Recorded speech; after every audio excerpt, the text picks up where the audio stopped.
Hello guys, welcome back from toppers hub online learning platform. अगर आप हमारे channel पर नए हैं तो वीडियो को लाइक, चैनल को सब्सक्राइब और शेयर ज़रूर करना।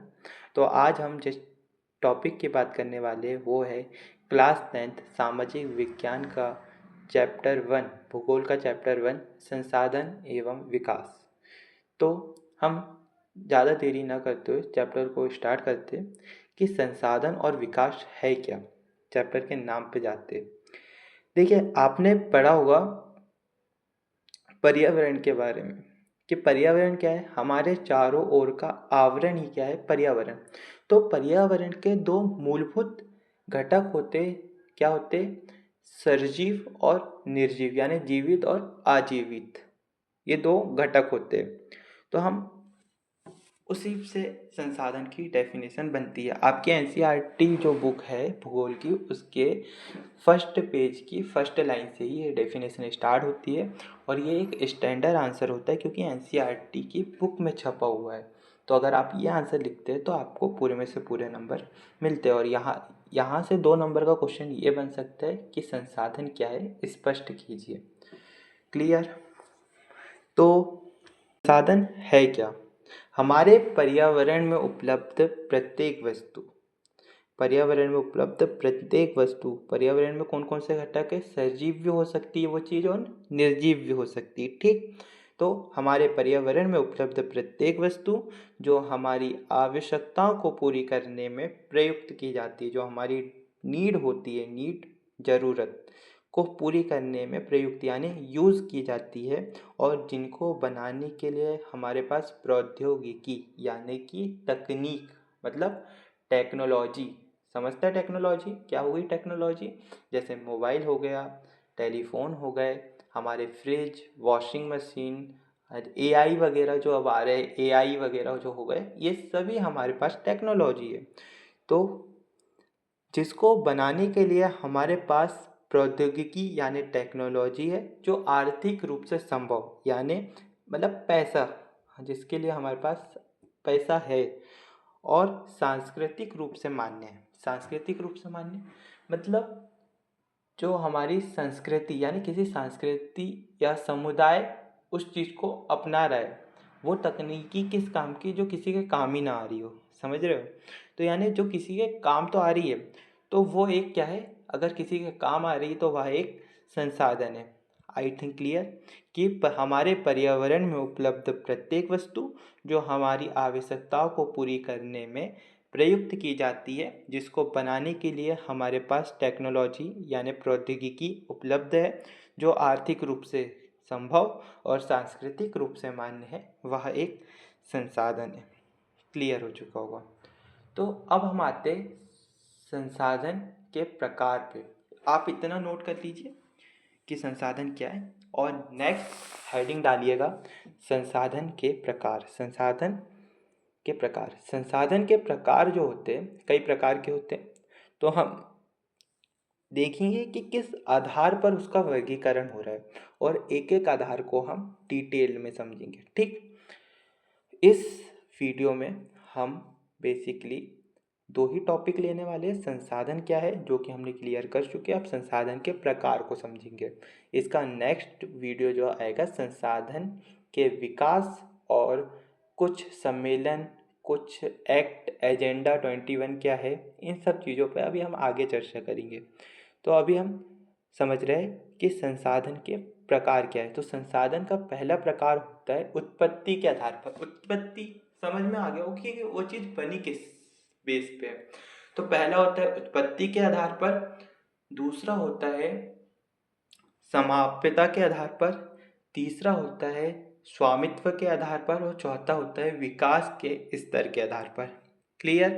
क्या? उत्पत्ति के आधार पर, समाप्यता के आधार पर, स्वामित्व के आधार पर और विकास के स्तर के आधार पर। तो ये हेडिंग आप डाल लीजिए। इसके बाद हम एक एक हेडिंग को डिटेल में समझते हैं। ठीक, संसाधनों के प्रकार में हमारी फर्स्ट हेडिंग होगी उत्पत्ति के आधार पर। उत्पत्ति के आधार पर संसाधन 2 प्रकार के होते हैं। पहला होता है जैव संसाधन, दूसरा होता है अजैव संसाधन। जैव संसाधन क्या है? वे संसाधन जो जीवित होते, अर्थात जिनमें जीवन व्याप्त है, नाम के जैसा काम। और सोशल साइंस में हर चीज़ जो है नाम के जैसी ही होती है, जैसा उसका नाम होता है वैसे ही उसका काम भी होता है। अक्सर मैंने देखा है स्टूडेंट्स जो है सोशल साइंस से डरते हैं क्योंकि वो समझना नहीं चाहते चीज़ को। तो ऐसा नहीं है, सोशल साइंस बहुत इजी है अगर उसे समझो, और आंसर बनाना अगर आपको आता है तो सोशल साइंस कुछ भी नहीं है। ठीक, तो आंसर कैसे बनाते हैं इस पर भी हम वीडियो लेके आएंगे।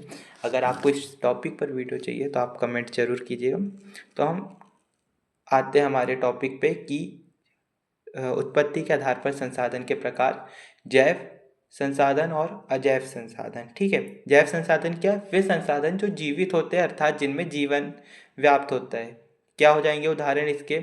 जैसे वनस्पति हो गया, जीव हो गए, जीव में हम आ जाते हैं वनस्पति मीन्स पेड़ पौधे, मत्स्य पालन मछली पालन जिसे हम कहते हैं, पशुधन यानी पशुपालन जो हम लोग करते हैं, ये सब चीज़ें जैव संसाधन के अंतर्गत आ जाते हैं। क्यों? क्योंकि देखिए कहीं ना कहीं हमें वनस्पति, क्योंकि हम खाते ही है, पेड़ पौधों पे ही हम निर्भर है।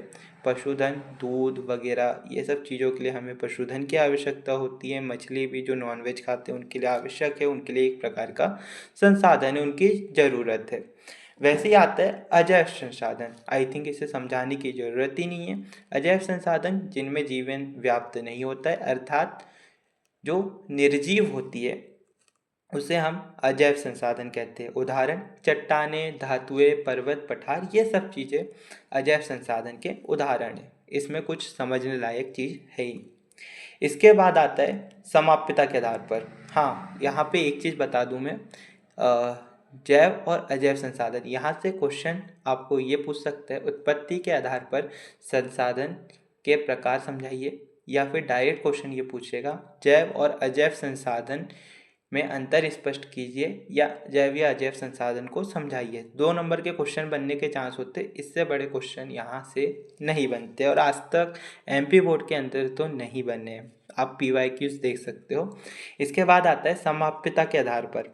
समाप्यता के आधार पर जो होता है, इसके भी 2 प्रकार होते हैं। पहला होता है नवीकरणीय योग्य संसाधन, और दूसरा होता है अनवीकरणीय योग्य संसाधन। नवीकरणीय के अंतर्गत क्या आते हैं?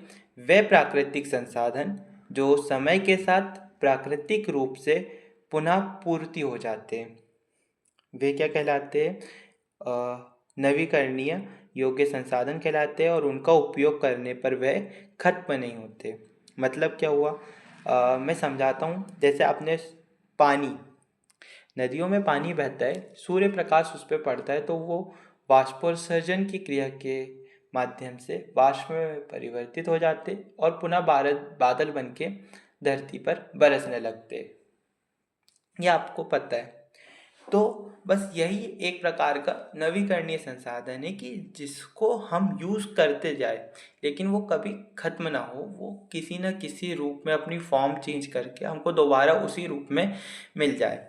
जैसे सूर्य का प्रकाश हो गया, हवा हो गए, ये चीज़ें जो है कभी खत्म नहीं हो सकती।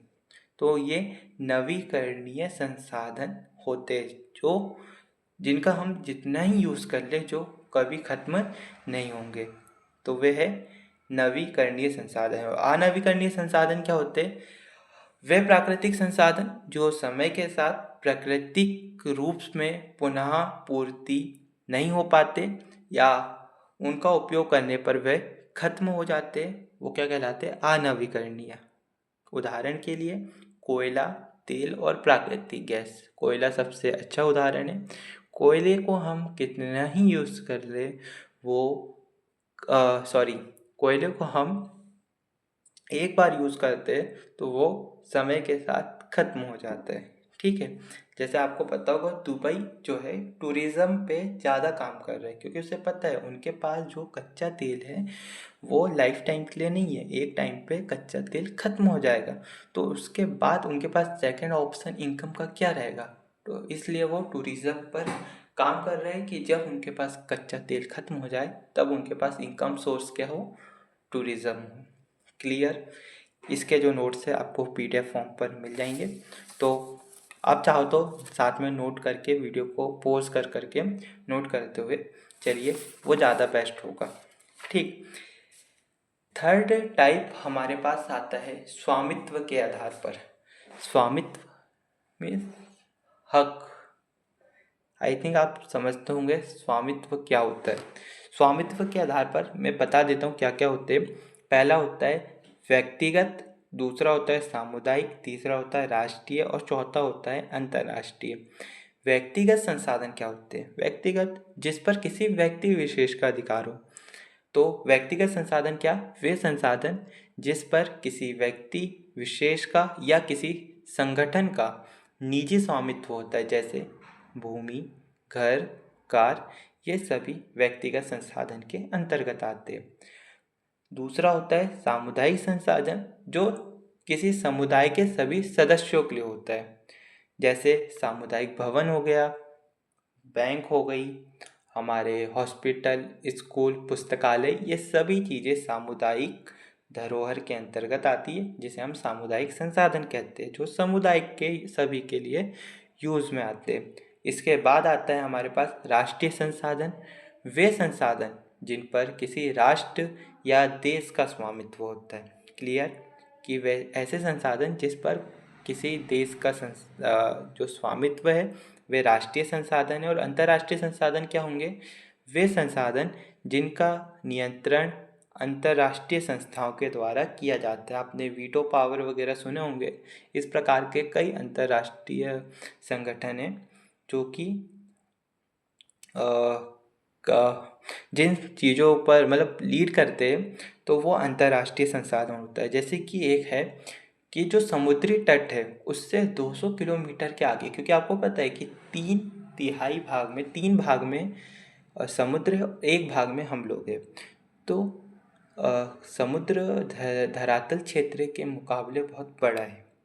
तो यहीं से आप समझ सकते हो कि 200 किलोमीटर जो समुद्री तट है उसके 200 किलोमीटर के बाद का जो क्षेत्र है उस पर किसी व्यक्ति, किसी देश का हक नहीं होता है। उस पर अंतर्राष्ट्रीय धरोहर उसे माना जाता है। वो उस पर अंतर्राष्ट्रीय हक हो, अंतर्राष्ट्रीय कम से कम कई देशों के कुछ संगठन होते हैं, उनका हक होता है। कई ऐसी चीज़ें भी होती है कि मतलब 200 किलोमीटर के अंडर पर ही हम लोग जो है खनन, जो भी मिलिट्री एक्टिविटी वगैरह ये सब चीज़ें कर सकते हैं, उसके बाहर नहीं कर सकते। तो वो अंतर्राष्ट्रीय संसाधन हो गया। ठीक, जैसे चांद भी एक प्रकार का अंतर्राष्ट्रीय संसाधन हम कह सकते हैं। उस पर किसी देश का हक नहीं है। हाँ, उसको समय समय पर अपनी मतलब समय समय पर जिसको भी ज़रूरत है वो यूज़ कर सकता है, लेकिन किसी का मालिकाना हक तो नहीं है ना उसमें। तो ये होते हैं अंतर्राष्ट्रीय संसाधन। तो आई थिंक क्लियर हो गया होगा। इसके बाद आता है विकास के स्तर के आधार पर संसाधन। तो विकास के स्तर के आधार पर भी 4 प्रकार के देखने को मिलते हैं। पहला प्रकार होता है संभावी संसाधन। संभावी संसाधन क्या होते हैं? वे संसाधन जो किसी विशिष्ट क्षेत्र में मौजूद है, लेकिन उनका जो उपयोग है वर्तमान समय में नहीं किया जा रहा है। मतलब जैसे आपको पता होगा, राजस्थान, गुजरात के कई एरिया है जो कि रेगिस्तानी है, थार का मरुस्थल है वहाँ पे। तो वहाँ से हम सोलर ऊर्जा, जो सौर ऊर्जा है, वो प्रोड्यूस कर सकते हैं और बड़े लेवल में कर सकते हैं। लेकिन अभी हमें उसकी मतलब अभी हम वो चीज़ नहीं कर रहे। तो यही है संभावित संसाधन का एक उदाहरण हो गया ये, कि वे संसाधन जो किसी विशिष्ट क्षेत्र हो गया थार मरुस्थल, वहाँ पे मौजूद है, लेकिन उनका उपयोग वर्तमान समय में नहीं किया जा रहा है। तो वे क्या हो गए? संभावित संसाधन हो गए। इससे ज़्यादा इसमें कुछ नहीं पढ़ना है। इसके बाद आता है विकसित संसाधन। विकसित संसाधन क्या होते हैं? वे संसाधन जिनकी गुणवत्ता और मात्रा का पता लग गया है, कि उनकी गुणवत्ता और मात्रा के बारे में हमें पता है, जिनका उपयोग अभी जो है किया जा रहा है, जिनकी गुणवत्ता, मात्रा, जो उसके गुण है और उनकी जो मात्रा हमारे पास कितनी मात्रा में, ये सब चीज़ों के बारे में हमें पता चल चुका है और उनका उपयोग भी किया जा रहा है। जैसे नदियों का जल हो गया, झीलें हो गई, जंगल हो गए, पेट्रोलियम हो गए, आदि सभी ये विकसित संसाधन है, विकसित हो चुके हैं। ठीक। थर्ड हमारे पास आता है भंडार संसाधन। भंडार संसाधन समझ रहे होगा, भंडार मीन्स क्या होता है? भंडार यानी स्टोर करना, ऐसे संसाधन, सॉरी, एकत्र करना, ऐसे संसाधन जो कि प्रचुर मात्रा में उपलब्ध होते लेकिन वर्तमान समय में तकनीकी अभाव के कारण उनका उपयोग नहीं कर रहे। मतलब ऐसे संसाधन जो हमारे पास बड़ी मात्रा में है लेकिन हमारे पास वैसी टेक्नोलॉजी नहीं है कि उनका हम उपयोग कर सके। उदाहरण, वायुमंडल में हाइड्रोजन एक अच्छा ऊर्जा का स्रोत हो सकता है लेकिन इसे उपयोग करने के लिए हमारे पास जो है अभी वैसी तकनीक या टेक्नोलॉजी नहीं है। तो ये होता है भंडार संसाधन। भंडार संसाधन के बाद हमारे पास आता है संचित कोष संसाधन। संचित कोष संसाधन क्या है? जिसे हम स्टोर्ड रिसोर्सेज भी कहते हैं। वे संसाधन जो वर्तमान समय में उपयोग के लिए उपलब्ध है लेकिन जिनका उपयोग अभी नहीं किया जा रहा है। मतलब ऐसे संसाधन जो हमारे पास अभी उपलब्ध तो है कि हमारे पास उसको उसकी जो है टेक्नोलॉजी भी है, बनाने की टेक्नोलॉजी भी है, लेकिन हम किसी कारण से उसको अभी यूज़ नहीं कर रहे। वो क्या होंगे? संचित कोष संसाधन, कि हमने उसको स्टोर करके रखा है या फिर रिजर्व आरक्षित करके रखा हुआ है फ्यूचर के लिए, कि फ्यूचर में कभी ऐसा कुछ हमारे पास हुआ कि उसकी नीड, उसकी ज़रूरत पड़े, तो वो होंगे संचित कोष संसाधन। जैसे नदियों का जल जो भविष्य में बिजली उत्पादन के लिए इस्तेमाल किया जा सकता है लेकिन अभी नहीं किया जा रहा। अब बोलोगे भैया ये क्या बात हुई? नदियों का जल से तो हम बनाते हैं, बांधों में बिजली बनती है, लेकिन देखिए वो एक छोटे स्केल पर होता है। बनने को तो सोलर पैनल से भी बिजली बनती है लेकिन हम सब चीज़ों से थोड़ी ना थोड़ी मात्रा में बनाते हैं। देखो, सोलर पैनल से बनाने का नहीं बनाने का मेन रीज़न ये है कि जो रेगिस्तानी एरिया है वहाँ रेगिस्तानी तूफान आते हैं जिसके कारण जो है नुकसान ही होता है एक तरीके से। एक तो सोलर पैनल को डेली बेसिस पे साफ़ करना पड़ता है, उसका खर्चा, और तूफान आए तो उसके कारण उसके टूटने फूटने का जो रहता है डर बना रहता है। लेकिन बिजली हो गया, जैसे हम थोड़ी बहुत सोलर पैनल से भी बनाते हैं, ऐसी बात नहीं है, थोड़ा बहुत हम नदियों के बांधों के माध्यम से बनाते हैं और कुछ मात्रा में हम कोयले से बनाते हैं। लेकिन इतना ये ज़रूर है कि कोयला एक न एक दिन ख़त्म होगा, उसके बाद हमारे पास क्या बचेगा ऑप्शन? क्या? नदियों के बांधों से बनाने का ऑप्शन बचेगा। तो ये हमारे पास स्टोर है। और भारत में नदी है, कई ऐसे भी देश है जहाँ पे नदियाँ है ही नहीं, तो वो उस पर डिपेंड थोड़ी ना रह सकते नदियों में। तो यहाँ पे संसाधन सिर्फ भारत के लोगों के लिए तो बात नहीं हो रही है, पूरे विश्व के उससे बात हो रही है। ठीक। जैसे हो गया भूमध्य तेल और गैसों के भंडार जो भविष्य में ऊर्जा उत्पादन के लिए उपयोग किए जा सकते हैं लेकिन अभी नहीं कर रहे। कई ऐसे भी जगह है जहाँ पे हमने खनन, मतलब जहाँ पे कच्चा तेल वगैरह मिल चुका है लेकिन उसके अभी हम यूज़ नहीं कर रहे, उसे हमने स्टोर करके रखा है फ्यूचर के लिए, कि जब फ्यूचर में बाकी जगह से तेल के जो संसाधन बंद हो जाए, जहाँ बाकी जगहों से तेल जहाँ से अभी मिल रहा है वहाँ से मिलना बंद हो जाए तो हम इनका यूज़ करेंगे। तो ये भी एक प्रकार के संचित कोष संसाधन होता है। तो यहीं पे हमारा संसाधन और संसाधनों के प्रकार का टॉपिक पूरी तरीके से ख़त्म होता है। ये एक छोटा सा वीडियो था आपका, लगभग 20 से 21 मिनट का। अगर देखिए, ये मेरा फर्स्ट वीडियो था। अगर वीडियो अच्छा लगा हो और किसी भी प्रकार की आपको ऐसा लगा हो कि कुछ चीज़ अच्छी नहीं लगी हो वीडियो में, क्वालिटी, तो जिस पर मैं इम्प्रूवमेंट कर सकूँ तो आप कमेंट ज़रूर कीजिएगा। और अगर नए हो और अगर अच्छा लगा हो तो वीडियो को लाइक, चैनल को सब्सक्राइब ज़रूर करना। ऐसे ही हम साइंस और मैथ्स के वीडियोस भी लेंगे और नेक्स्ट टॉपिक का वीडियो हम बहुत जल्दी लाने वाले। तो आप चैनल को सब्सक्राइब कर लीजिए। इसका पार्ट 2 आएगा, पार्ट 3 भी आएगा। तीन वीडियो में हम इस पूरे टॉपिक को कवर कर देंगे और उसके बाद हम एमपी बोर्ड के जो PYQs है इस चैप्टर के और 100+ MCQs जो है वो लाएंगे। तो आप वीडियो पर बने रहें। चैनल पर नए हो तो चैनल को सब्सक्राइब, वीडियो को लाइक शेयर ज़रूर कीजिएगा। Thank you for watching. Bye bye.